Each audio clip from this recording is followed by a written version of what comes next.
All right, we're here with Joel. Joel's a fascinating character that I met in Bangkok. I think it was probably July last year when the price had boomed to about 14K that day. It was right as it was my birthday, basically. Was your birthday? June 26th was the highest. That was the day where it blew off top, and that was the night we met. We went out, we partied.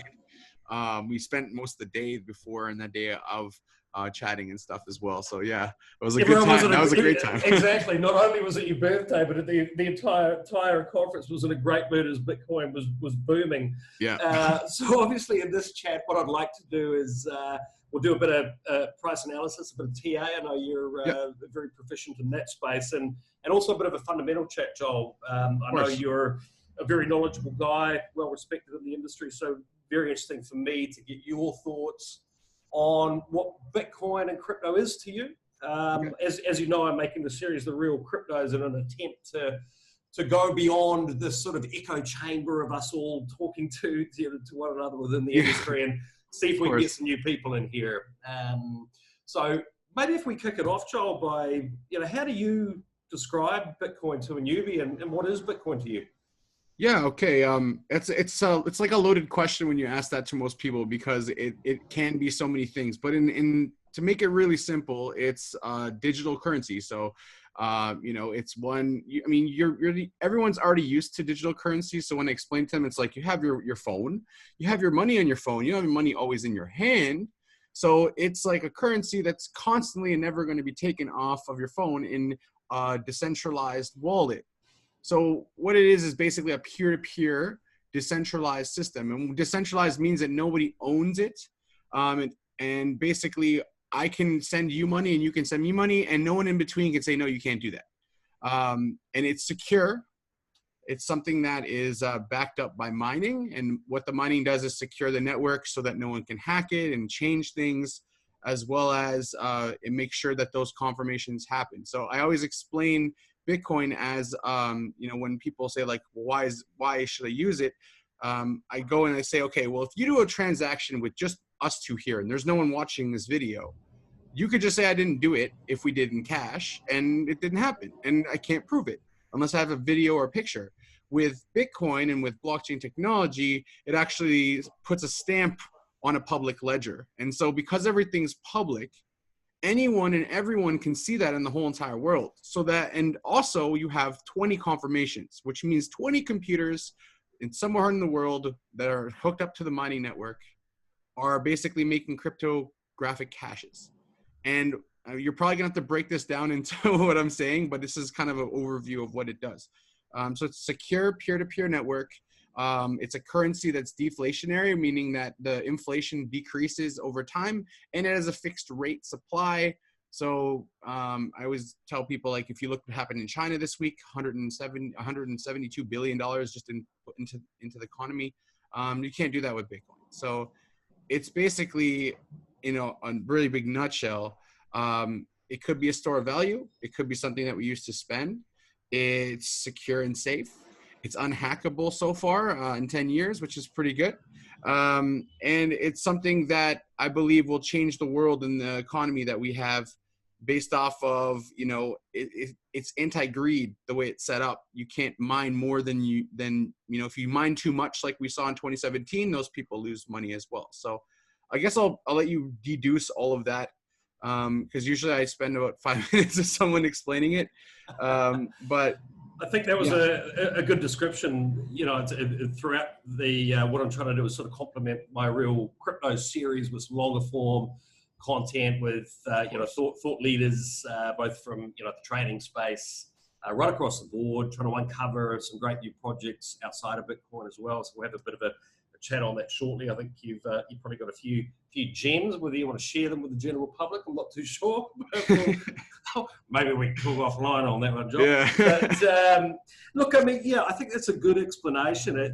The fascinating thing for me is, often when I feel I kind of really haven't understood exactly what Bitcoin is, I'll wake up and go, oh my God, I really don't know what's because it is. Yeah, it's so many different things. It's on one hand, I followed a lot of content from some pretty hardcore maximalists in the space who, for them, buying a Bitcoin on a Coinbase or a Kraken would that's just like, you're missing the point here, sunshine.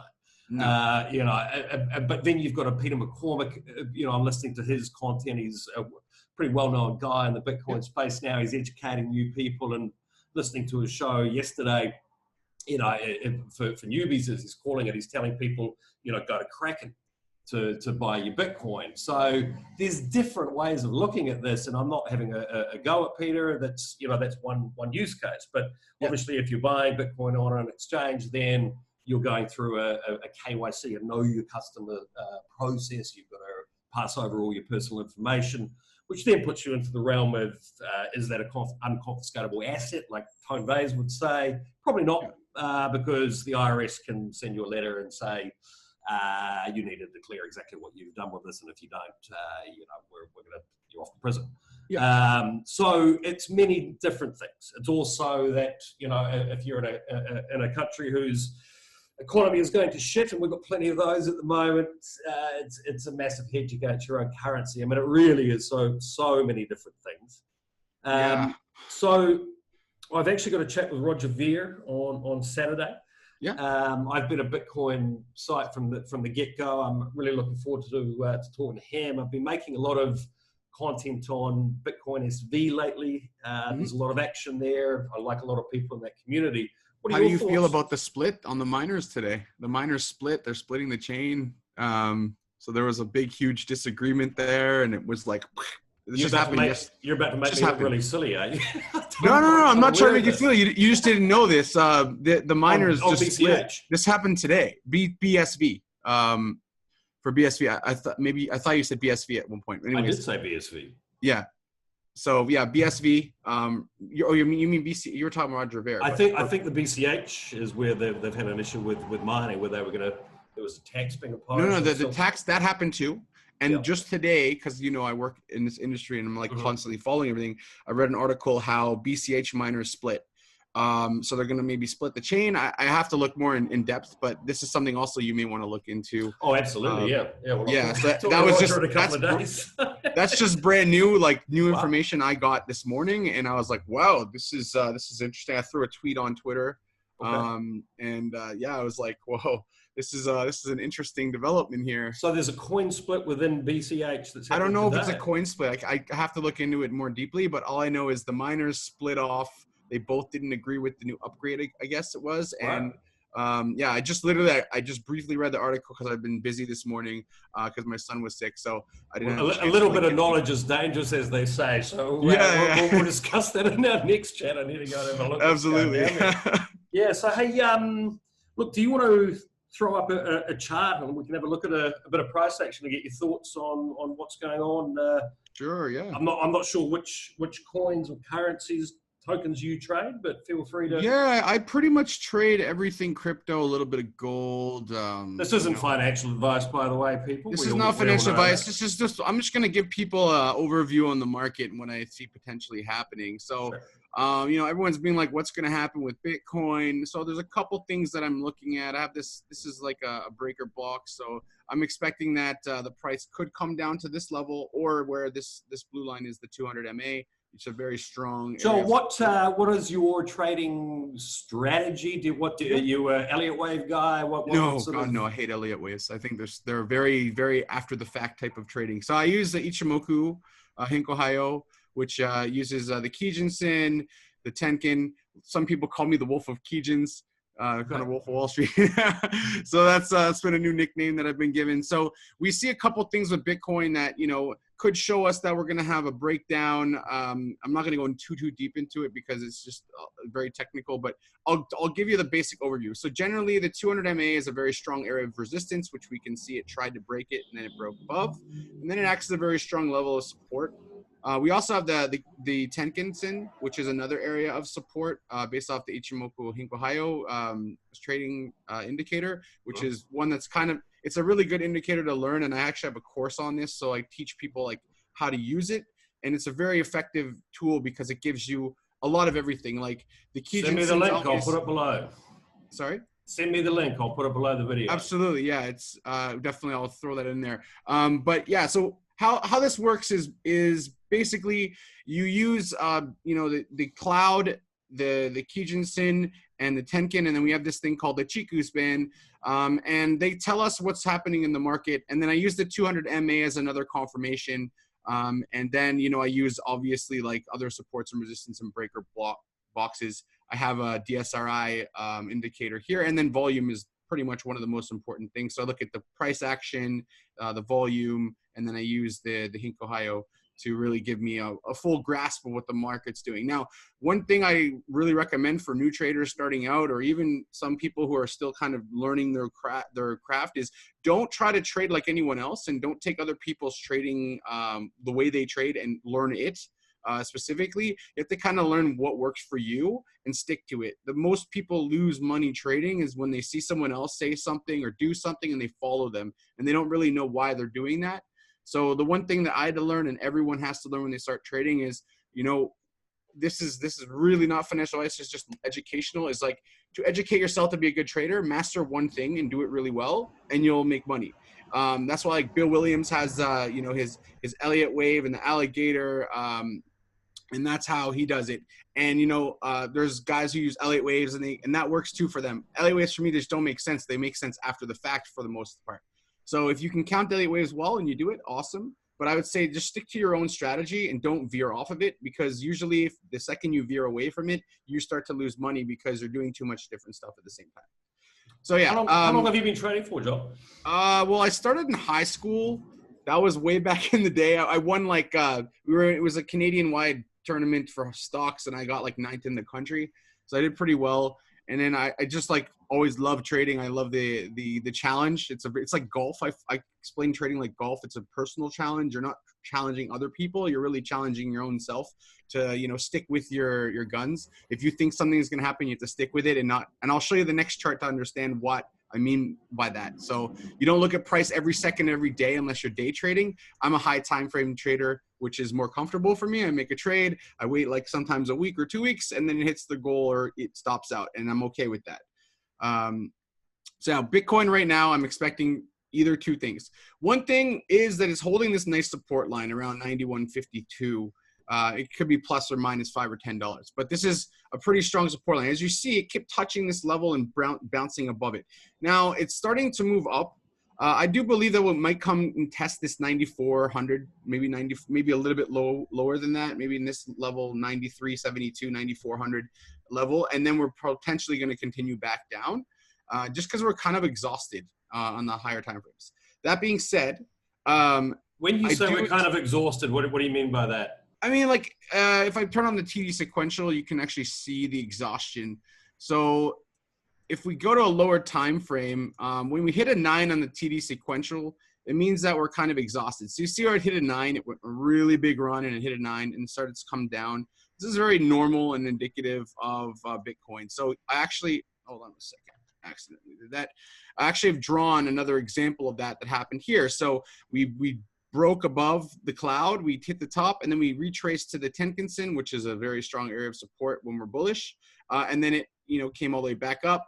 And, then we hit this 9 up here after a nice long run. So this is why I'm targeting the Tenkan. Also, there's a breaker block. So there's a lot of support in this little area on a shorter time frame. So I think it could come down to that level or tap this level and go up.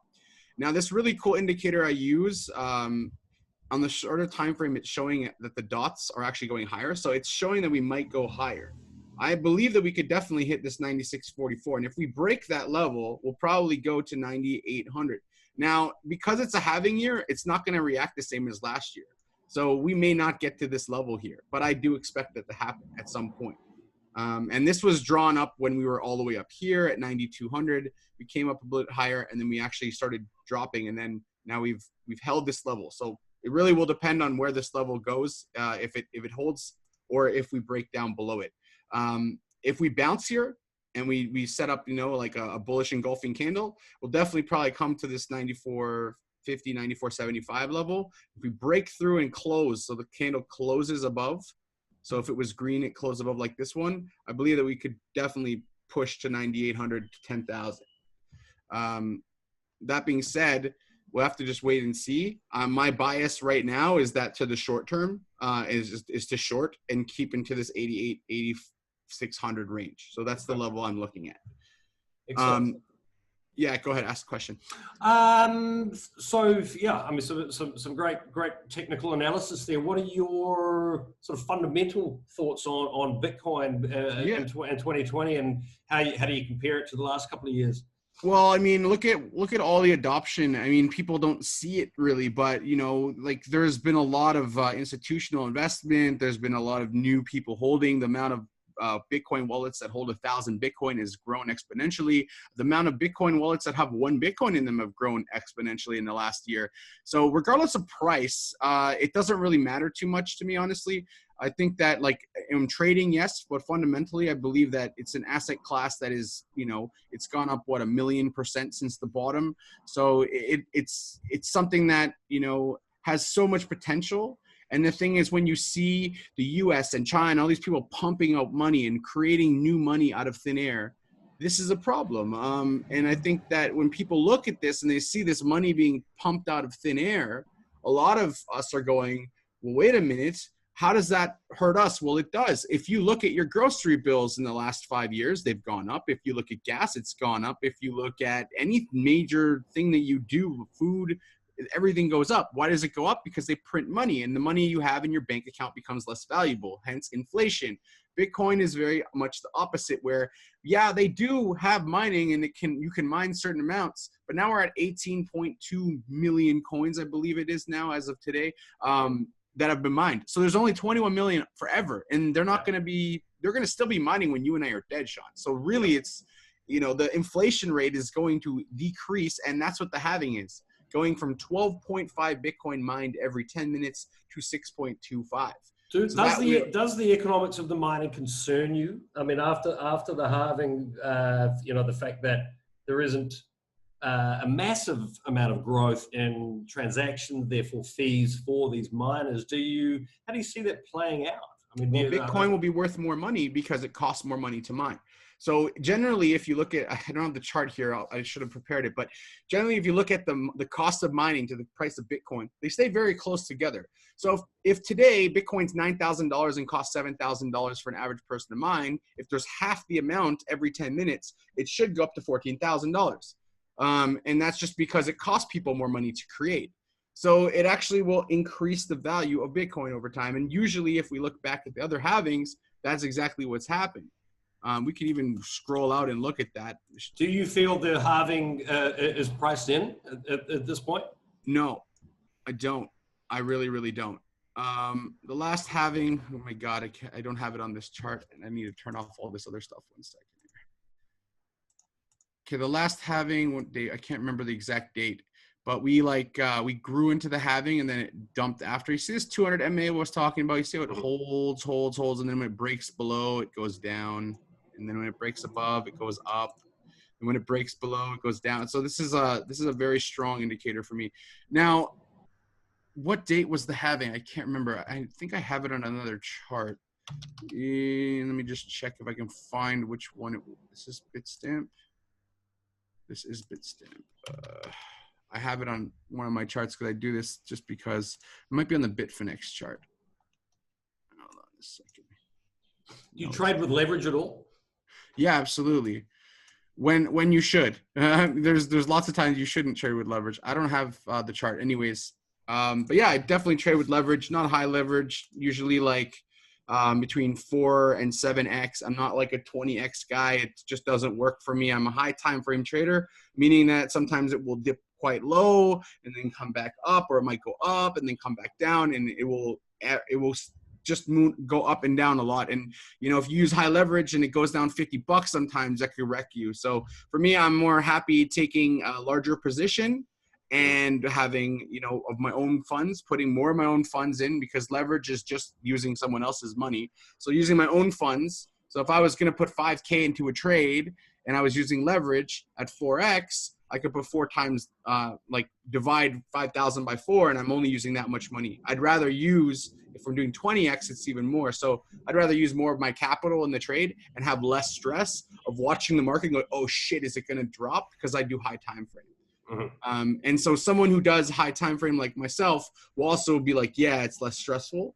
So it depends on your personality. How stressful is trading for you? Not as much as most people. I think because I do things in a way that's not high stress.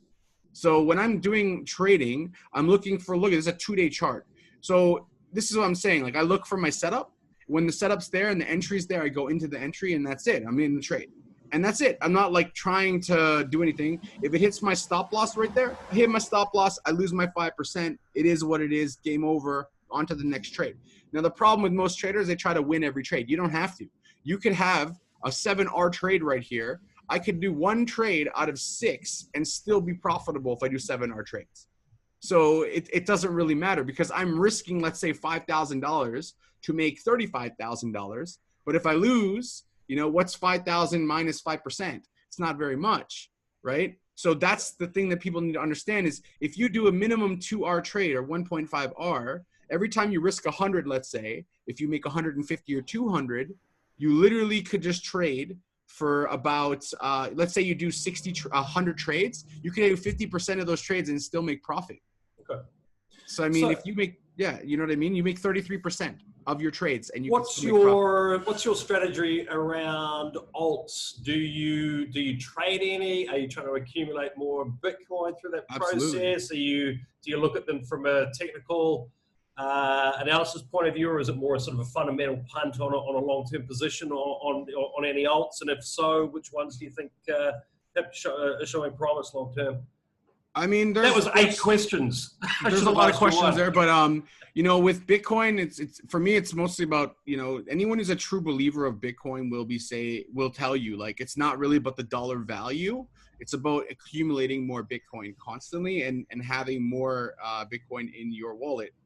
And that's the key. So with Ethereum, I'm doing it in USD because that chart looks better. Sometimes the BTC chart is not as good. So it depends on what works. When you're trading, you don't really care about anything else. You just care about, okay, this is what the chart shows me. I'm going to go in. I don't even care what coin it is. It could be basic attention token. It could be ADA. It could be a shit coin. It doesn't really matter. But I have to look at volume. So if there's no volume and I'm trying to do a $5,000 position and the volume on that coin is like $50,000, that's a really high risk to take because if I try to sell that after, I'll probably lose money just by selling it, maybe even in profit. So you have to look at that aspect of, I look for more of the coins that have either a lot of volume or they raised a lot of funds and they have the money there that they could pump volume potentially in them. But fundamentally, there's one of my really good buddies named Ricky. I think like he's the only fundamental trader in crypto that's actually made money ever. Okay. And I'll introduce you to him. He's hilarious. But like there's very few people I see do fundamentals and do it well. Sometimes partnerships will pump it, sometimes they won't. And then it also depends on your patience because I could show you a trade where I wasn't patient and now I took profit and it's up 30% now. So it depends on your personal, you have to learn your own. I would have done a lot better in 217 if I'd stuck to my fundamentals. I certainly picked some winners, but then I thought I was a trader. I realized I wasn't. Well, it's because like everyone's like, I'm a trader. I made money casino. I go to the casino and I pull the lever. I won the first time, and you're like, yes. And then you like, I can do this, and then you start losing because you don't have a strategy. You're not like sticking to one thing. You're like, I'm just gonna put it in because I think this is gonna do well. And thinking. I mean, I always tell people the market doesn't give up what you're thinking. It doesn't care how you feel. It's going to take from you and take from you and take from you until you sit down and you go, okay, I'm going to learn how to do risk management, capital preservation, and I'm going to learn how to place stop losses in certain levels, and I'm going to stick to them. And if the trade goes down and it hits my stop loss, I learn from that. Unless there's like a real reason where I'm like, okay, I should really get out, I let it go to the stop loss. I let it happen. Joel, we'll get back to some of my other questions that I posed in that barrage a second ago, but just one that's popped in my head. How would you compare the trading landscape in 220 to say, 216, 217? Is it much more sophisticated? Is the competition tougher? I mean, obviously trading is a competition against other traders. I find that you're trading against. Is it tougher for someone sort of coming into the space now, or is it just the same? trading is the same whether I do Forex, crypto, gold. It's all the same. There's no difference. Yeah. I mean, I posted about gold at $1,400 and it hit 1,600 the other day, but it took, because I was on a daily chart, it took like 3 months. So people supposed to get out. They're like, yeah, I made $50, and if you just be patient, you could have made a lot more. But that's the thing, right? Like, it doesn't matter. Ichimoku Hink Ohio works on every single type of chart you can put up. I guess what I was kind of asking there is that, I know for a fact, I've been talking to a lot of the big hedge funds recently, and it's really amazed me what percentage of hedge funds actually have a position in crypto now, and it's huge. Yes. Has that made for a newbie coming in, does that change the landscape and their ability to win as a trader, or is it a stupid question? No, it's not a stupid question. I think that it doesn't matter. If you learn how to trade, you stick to a trading strategy. I tell everybody, anyone can be a trader, but most people don't have it in them to be one. Mm-hmm. It's really hard to like have it in you to like. What are the attributes of a good trader, in your opinion? Attributes of a good trader: patient, very persistent. Don't flip styles all the time. Someone who, practices proper risk management and learns from their mistakes and writes in a journal. And when they go back every single week to look at their journal, they look at their mistakes and try to highlight why they made that mistake and learn. It's like anything else in life. It's like when I played American football in college. Yeah, you make a mistake. You don't make the same mistake twice. You learn from that mistake, and you watch the film, and it's the same thing. You're watching film. If it's a football game, you're going back and you're like, all right, this is the play that happened. I set that trade up. This is where I went wrong. Crap, there was no volume. Oops, everything else was perfect, but without volume, the most important indicator, I screwed that trade up. And then you write that down, and so you have this playlist in your mind before you enter a trade. So this trade right here, I entered on Ethereum was 178. Currently, Ethereum is at, I believe, $190 or so. I entered this not very long ago. This was entered right when we broke into the Kijinsen right here. So my strategy. So we need to have a few things. I broke into it right there because the Chiku span was bullish, so it's above the candlesticks. We had a TK cross that was coming, and I knew that was coming because this indicator with the dots showed me that it was coming. So I took a little bit higher risk with this one, but I believe that was going to be a good risk to take. And then I added to the position at the exact same level when we tested the 200 MA. So, most traders, if you're really being persistent, you would have waited till the TK cross. A really, really like new trader would have been like, all right, this is my checklist. TK cross happened. We tapped the 200A, MA, sorry. We have broken above the Kijinsen with the Chiku span. We have all things go. All settings are go. We have the first candle broke into the cloud, and we're going. So now here's the setup. You're going to go and bid the 200 MA right there, and you're going to basically drive it to the top of the cloud, and that would have been your trade. And I'm in it right now, and what are we up so far from that entry? We're up, about 6%. So I'm up 6% at 4x. So I'm up 24% on that trade. Pretty good. Get over to Bangkok because bears are on you then. Yeah, that's it. All right. And that's all it is. I mean, you keep doing this, and you can miss. If it didn't work out, I lost 5%. No big deal. I lost 20%. If I'm using Forex. So tell me, what, with regards to other alts, do you have any sort of long-term positions? I guess we're talking fundamentals here. Anything you've seen that you'd like to share? I'm a very big fan of GoChain. It's not super well known, but this is a project I believe has huge potential. I'm not going to go into everything as to why. They have some big partnerships in the bank that are coming up, not in the banks, but in their back pocket they haven't mentioned yet. And this is a project that, in the bear market, it didn't do too horribly, honestly. It opened in the bear market in October, and then it went up like 160% or so, and from the ICO, I believe it was like much more than that from what they had done. So they were an ICO project, opened up in 2018 in the bear market and did okay. And then had their gradual drop to an accumulation, and then they kind of broke out. So they kind of had this, okay, we're in this downtrend, now we're accumulating, and then it has started to go on its moon mission, I guess you can call it. And I'm expecting this to easily come back to the levels it was up here in the 600s at some Okay. point in the We'll next have a year. look. Yeah, Have a so look it- at Go chart. Hey, Yeah. tell me the top 10 in 220. Does it look how you thought it would going back a year? Any surprises in there? I mean, not. I mean, if you are a maximalist, which I could say I am one, but I'm still a little bit more open-minded than most. It didn't surprise me. I mean, I was on stage several times last year telling people that it is likely that we see, saying we're likely to see, Bitcoin, stay stagnant or grow, and then at the same time, most of these projects to start to die off. I thought privacy coins were going to have this huge dip or at least die off because the governments hate them, but they've had this nice resurgence, especially like ZEC and Monero and Dash. They've all started kind of having these nice resurgences. So I've been looking at those really strongly and kind of trying to understand where they might go.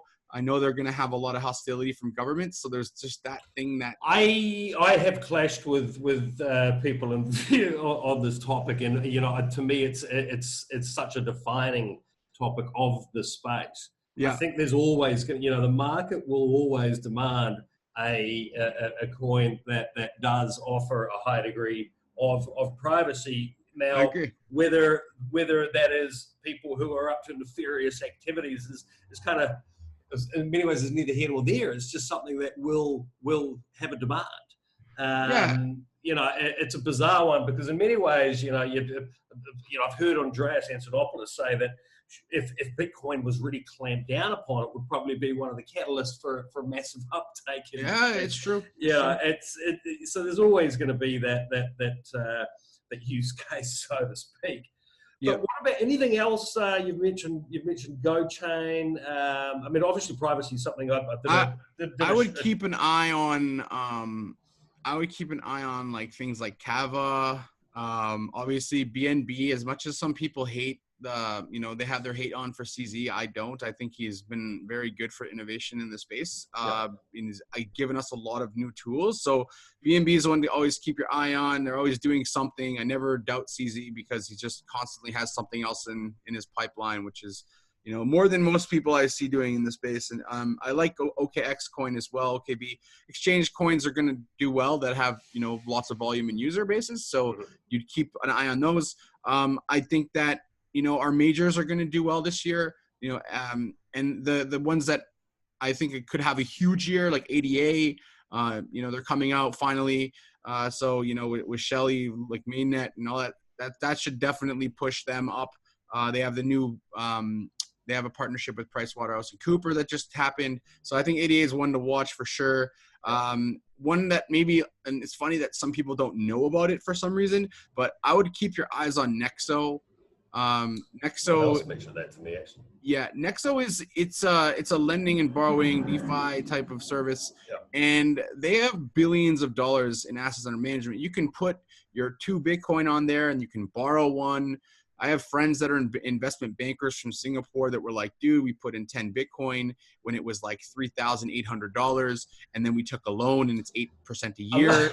A lot of those, give them your Bitcoin, they custody it and lend you some cash against it. I think a lot of people were doing that and then using the money to buy more Bitcoin. That's exactly what happened. So what he did was he put 10 Bitcoin in. They lend you up to, I think it was up to 5 or 6 Bitcoin you can take out. Right. So you had 10 in there, took out 6. And then Bitcoin went from like 3,500, 4,000 all the way up to like 10. Right. He then sold those Bitcoins, put the money back in, and bought more Bitcoin. And he had I think he has 20 now or something. It's crazy. And I was like, wow, why didn't you tell me this? He's like, well, I didn't want it to not happen anymore. So I was like, wow, this is really cool. But I think that Nexo has they have great marketing. And I think that anything with DeFi lending, borrowing, putting smart contracts into loans, these things are going to be big in 2020. Those are the projects you should look at big time. I've got a steep learning curve. I mean, not sure if you're aware, but I've been very much a Bitcoin site from 2016 and sort of immersed myself there. So, you know, I'm playing catch up on what's happening in, you know, in Ethereum, these DeFi offerings, etc. But it is fascinating. I'm also fascinated by what's happening at BSV. I mean, obviously with a site called HardForking, I've, you know, followed the whole scaling debate very, very closely. Yeah. What are your thoughts on that project? So I think BSV, it has this huge cloud over it because of Roger, because people know that it's all bullshit, that he's not Satoshi, that people feel like, you know, and that took away a lot from it. In terms of tech, I have guys that are devs that tell me it's great and all. There's an app called Twitch that they use, which I'm interviewing the CEO of Twitch. Nice. Yeah, so I used it. It's pretty cool. The only thing that I don't like is like you constantly have to pay people and get paid for a lot of this. I don't think that's a great model long term. I kind of disagree with you on that. Yeah? Yeah. I mean, I think the positioning there is all about micropayments. You know, this removal of the block cap happened yesterday is going to enable that. And ultimately, you know, obviously I'm looking forward to speaking with the CEO from Twitch next week. But I like the fact that, you know, Twitter, I was a real latecomer to Twitter, which is kind of bizarre being in crypto, but it's toxic. And I just sort of feel like if you've put something there that's really worthwhile, people are going to reward you for it. And likewise, it's going to reduce the amount of harassment that happens in social media if you're having to pay to harass people.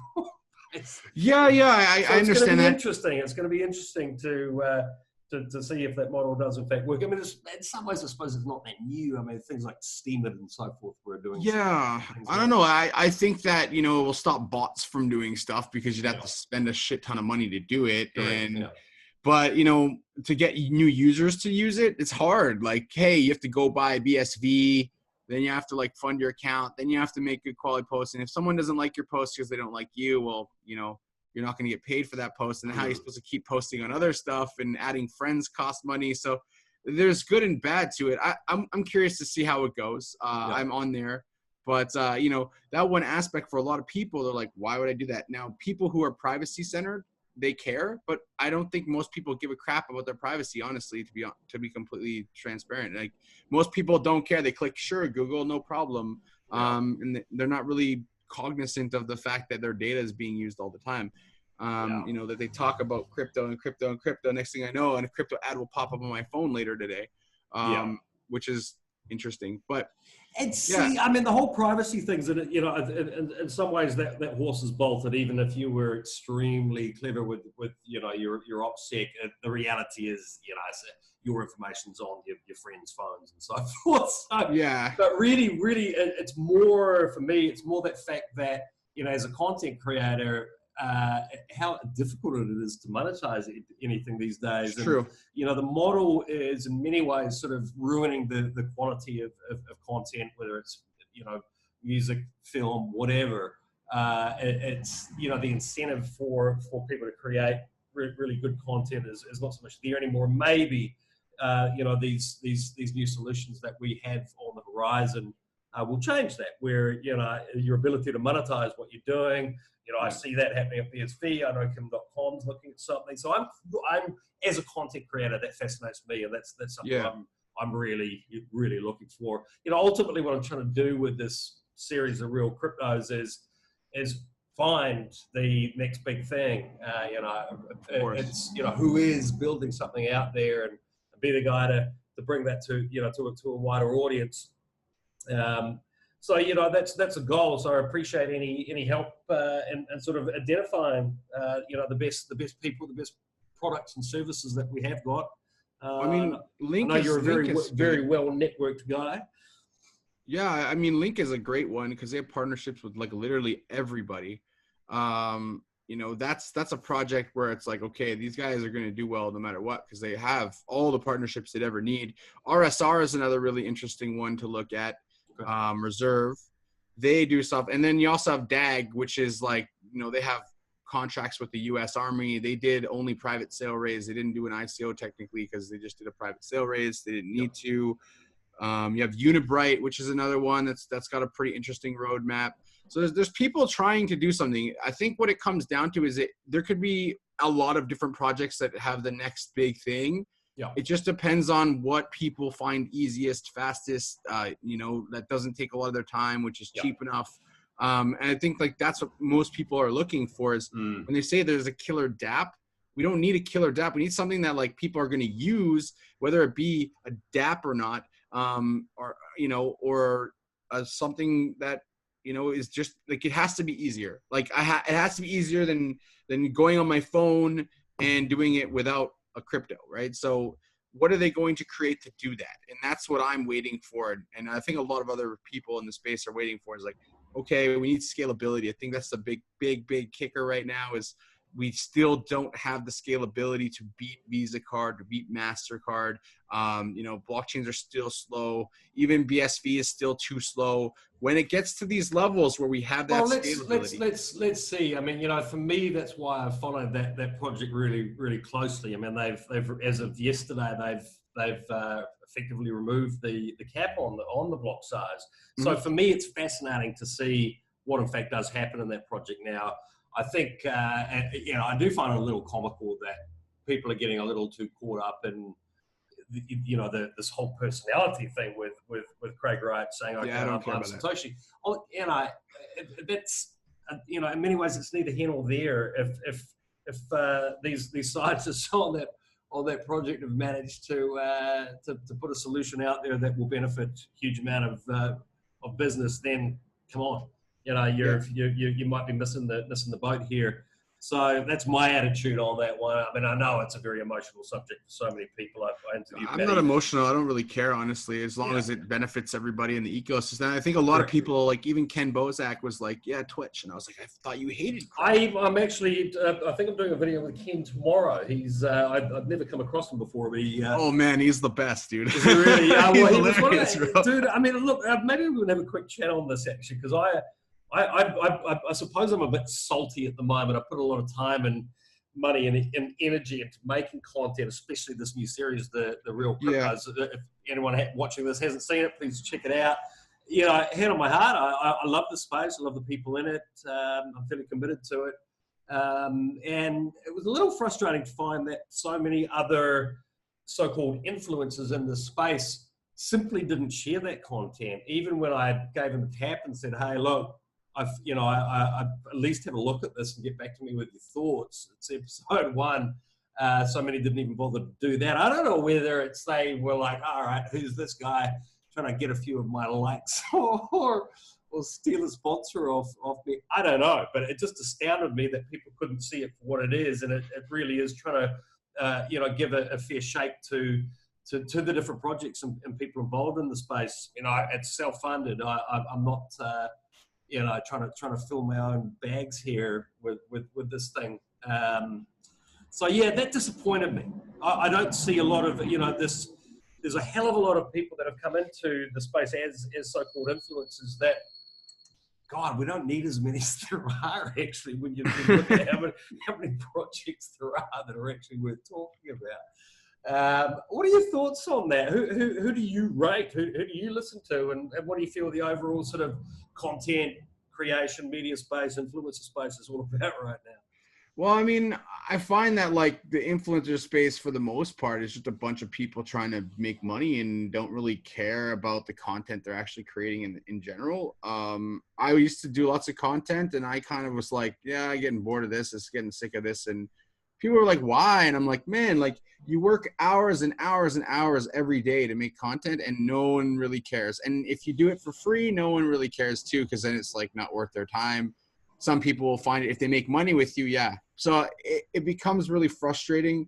Some people get most of their likes because they're hilarious or they're good traders. Those are the people that I know personally that have the most likes. They're hilarious. Like Ken is freaking hilarious. He goes and calls people scammers to their face and get them all pissed off and films it. It's hilarious. But how many people do that? Not many. So he's been famous because everyone looks up to him in the industry like, yes, you're the guy who doesn't put up with the BS and all that stuff. And it's been nice. But, there's not many people like him. So he's been, quite loved in the space.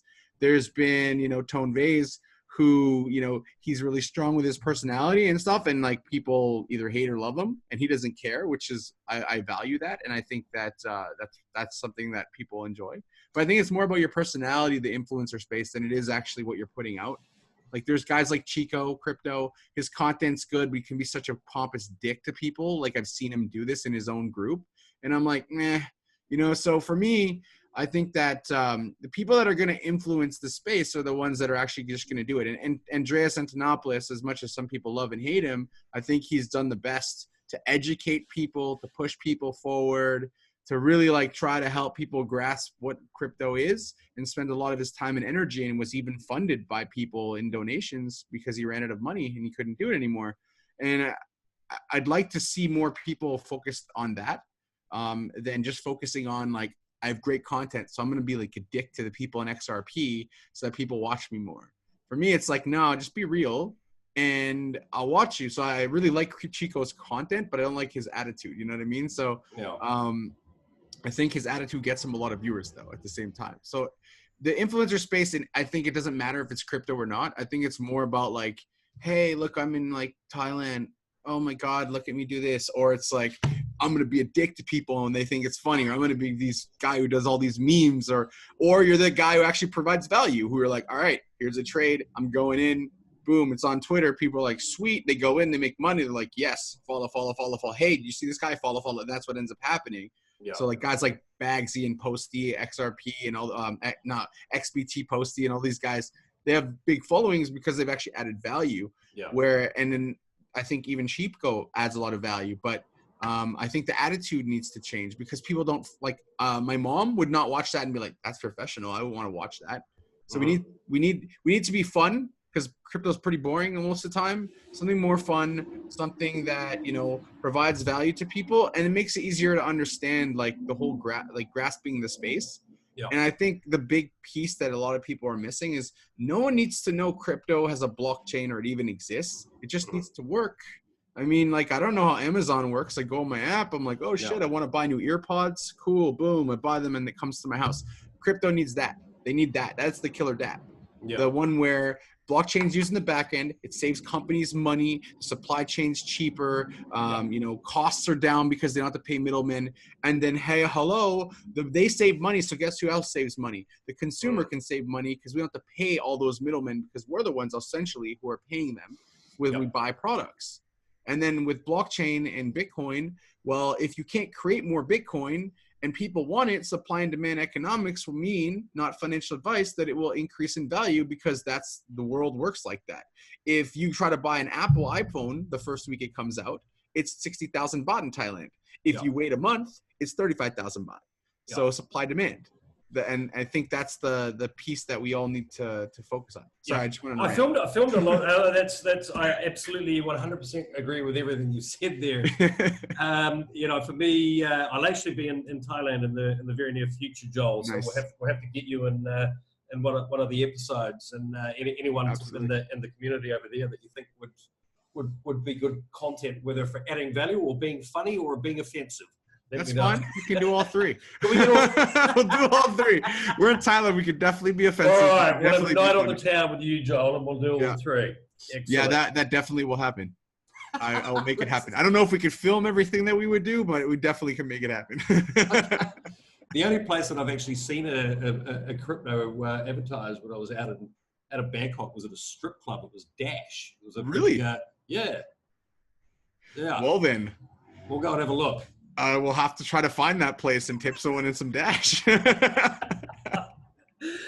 So, yeah, I mean, you know, as I say, the key thing for me, as you say, is it's uncovering some projects that have a real use case right now. But it's hard to sort of gauge exactly where we are. You know, I was talking to Matty Greenspan yesterday. I'm going to post his video tomorrow. And, you know, I wouldn't say I had a dig at Tezos, but I was like, look, you know, the price is up significantly today, but when you actually look at what's happening on the chain, there's not a lot of action. He sort of took umbrage with that. I think he knows some guys there and he's involved in some projects associated with that. Where do you think we are?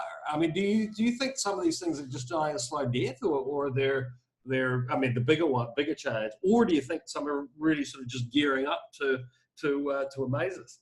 The latter. I think we're at this point where people have been building and not focusing on price and not focusing on pumping their projects. The real projects have been just building and developing and trying to hit all their goals and trying to do what the roadmap says. And then there's been these guys that are like, we're just going to pump the crap out of our coin. Everyone's going to love it and buy it. And then they'll usually sell on their own people that are buying things. Oh, look, I know, you know, there's a huge percentage like that. You know, for me, what I'm doing right now is obviously contacting, you know, various, you know, exchanges. The people that I would want to sponsor the series will be featured in it. Unfortunately, you know, I get contacted by a lot of people sort of offering sponsorship and so forth. And yeah, a lot of times it just screams, oh, stay away. But, you know, then there's been others where just sort of out networking with people, you can literally tell that they don't want any exposure or marketing because they've had their fun, they've made some money, and they literally want to exit stage left. Yeah. And the sooner their community forgets about them and lets them go, the better. You know, so it's sad. You know, there is some real shitty stuff that has gone down, but it's good to hear that, you know, your attitude is some of these projects are just gearing up, and they're the ones that I want to highlight. I mean, what you should look for, honestly, okay, here's a metric that most people are not talking about, and it's actually kind of surprising. So if you're watching this video, you should probably listen to this because it's really important. Projects, like we've seen this week, like ICX, 60% of the people that bought near the top held. What do you think's going to happen as those projects start to get out of the darks and depths? People are going to sell into the pumps. They're not going to get to the level they were before because there's so many people holding massive bags that why the hell would they just keep holding them and hoping for the all-time high again when those projects 100x'd? They're not going to do that. They're going to sell into the pumps. And so what you'll see is a lot of these older projects, even if they're good, they're not going to get to that level where you want to buy and hold that project anymore. You'll want to buy and hold the pump and then sell it, but that's all you're going to want to do. What I'm looking at now is what projects are going to add value? Well, the projects that did not come out yet, right? Projects like Nervos. No one even freaking heard about them, but they raised what, like $50 million? They have, you know, they have a real product that they're creating. They're getting their stuff geared up. That's a project where it's like, well, they're not on the market. They're not going to dump because they haven't really dumped that much. You know, seed investors, it's still above their pricing, so they're okay. They're going to be okay. But projects like ICX or like OneChain, they have a huge, huge, huge growth to get to where they were before. And this stuff is another aspect. If you're buying it to make money, stay away from those projects because you're going to frigging lose. You want to look for projects that are newer, that haven't been around as long, that have a lot of upward potential. Guys like Ocean Protocol, they're at the level that, remember, they dumped on Bittrex so hard, but they're back at that level now because they have a real project. And so these are the things that people need to look at and go, okay, if I'm looking at a project that has a high upside potential, not just from an investment point of view, but it has a real product, look for the projects that came out during 2018, 2019, that were kind of under the radar because you were like, ICOs are a scam and whatever, and rethink those and go, okay, what are those projects doing? Because they haven't been around a long time. And those ones, especially the ones focused in DeFi this year, are the ones that are going to face melt you. Like, they're going to melt your face. They're going to go up like 10, 20x. Those are the ones that are going to do the seals of 2019 and the synthetics networks of 2019. Those are the ones you have to look for.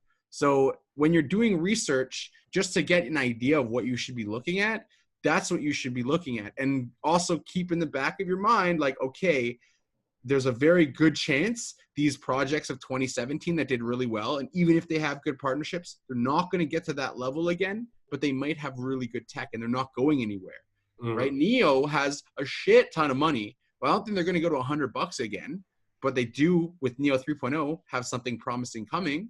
So if you're a tech person, you love the tech and you're not investing, you might like Neo, right? Or you might think they're going to exit after that next Neo 3.0. You don't know.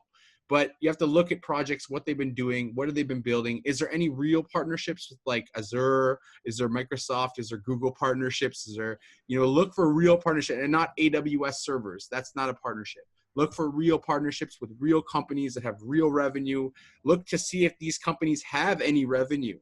Look to see if their token model actually gives value by their having revenue to the token. Because a lot of the token models out there don't. They don't provide any value. So MITx is a great example. Morpheus Labs made $560,000 in their first year in profit, but their token dumped like from 2 cents to 0.004. So, I mean, the point is you have to look for these metrics, and most people that are new, they're not looking at that. They're not going to grasp that, and they're going to go, oh, the tech, this one has good tech. Don't do that. This is my advice, not financial advice, just your advice when you're actually doing your own research, to look for those things. Because if you don't, you'll miss them, and then you'll be like, they had such good tech. How the hell did this happen? And you're going to be like, why did it happen? And you'll be like, oh, crap. There was like 70% of the people that bought it $1 Ripple are still holding it. And now when it gets to $1, what do you think they're probably going to do after all that time? Probably half of them are going to dump the shit. So, yeah, just you got to be real with yourself, honestly. And we got to get out of this like only hodl mentality. And if you're in it for the tech, then don't care about your money, because a utility token is used for one thing, a product or a service. You don't get value out of it. It's not a security token offering, which I believe in 3 years, that will be the next big thing. Yes, in fact, I made a video on that very topic yesterday, which I'll be releasing tomorrow. I'm actually sort of going through a process with my company, and I'm going to tokenize the equity, the security in it. Nice. I'm also involved in. I've got friends who are tokenizing real estate at the moment. They got some really big things happening there. Oh, so you asked me about a project that has huge potential upside, right? Yeah. Tezos. I told people in February of last year at 38 cents, buy Tezos. I didn't even say this. I said, I am buying Tezos. It's the only ICO I ever bought, actually. I saw Tim Draper was involved in it. Yeah, I mean, look, Tezos seems to be on a lot of lips. $6 billion of STOs are being built on Tezos. I found out in February of 2019, before it even was announced, I believe, that they were building $1 billion in Asia. That's when I started going, I'm going to buy some Tezos.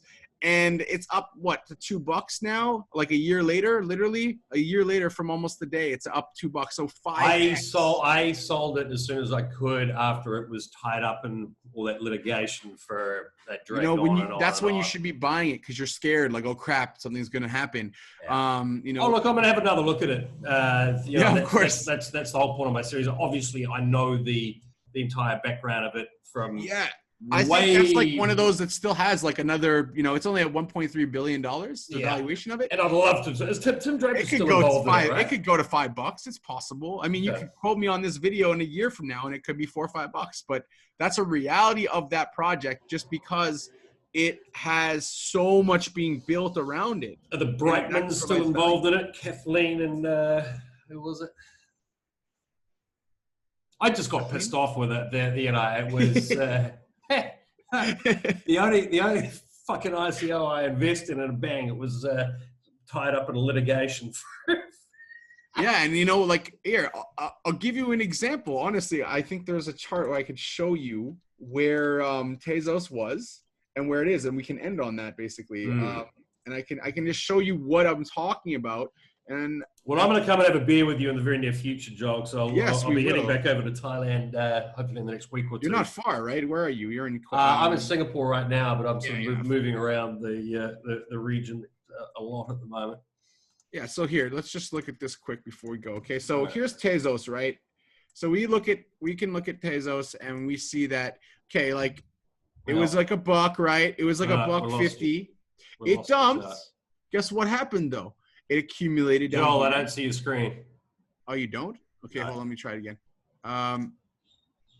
There, that's why. Okay. So you see it now? Yeah. Okay, so this is Tezos when it came out, came out, was at like $1.50, I believe, when it first came out, and then it dumped. It had this huge accumulation cycle. We're just seeing this actually in a lot of projects currently right now, this level of like this accumulation, or it's just like sitting in this zone. It's going up and down. No one's really buying or selling. Are they doing something with Stellar Lumens? Who is these guys? Tezos. Yeah. I'm not sure. Maybe. I'm going to look back into this stuff. I mean, Stella was the other one that was my big thing in 2017. So yeah, right around this time, right here, I was told like, hey, I was told like there's going to be this $1 billion of investing through STOs on Tezos. This was at 38 cents.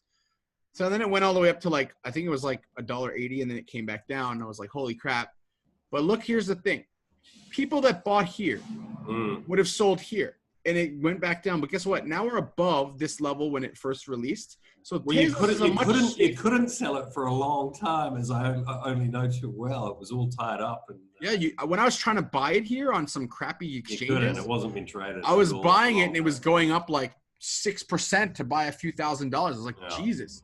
But I bought anyways, and then I sold like 60 cents, honestly. So I was like, yeah, that's probably going to stop there. And then it just kept going, and I was like, wow.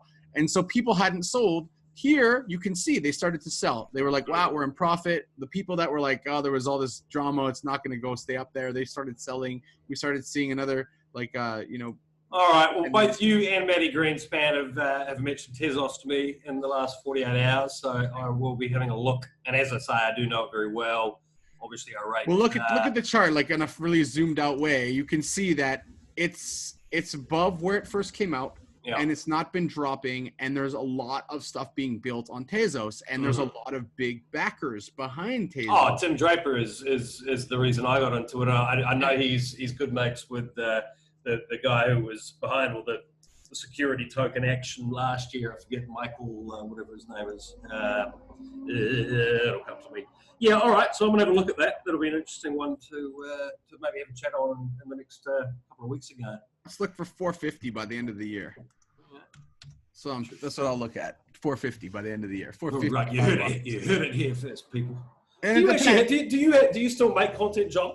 Yeah, I do. Like once in a while, like I've been kind of tied up with some actual work to do, and so I got like really busy. And but yeah, people have been like, "Come on, make content again. Do videos on your charting." Because like, well, let's see if we can do a show maybe every couple of weeks together. Yeah, I'd be open to that for sure. There's a lot of projects like XMR, man. I'll show you one of my great trades lately. I told everyone, hey, look at this volume. Everyone is talking about Monero again. Yeah, Monero was declining in volume, declining in price, which is a very bullish thing people don't realize. I said, guys, watch. Tapped right off the Kijinson, Wolf of Kijins. There you go. And boom, it's up like 29%. So I told people to get in on this on the 2-day again. I like these 2-day charts. Do you post your trades so everyone can see how successful you are? I do. Time to time on TradingView, I do. I just sometimes find like I'm in the trade and I'm like so focused that I forget. And then there's like obviously like the chat. I have my own chat group with like 50 traders, and it's been handpicked over 2 years. So like these guys are great people. There's no shit talking and stuff, and no one being disrespectful.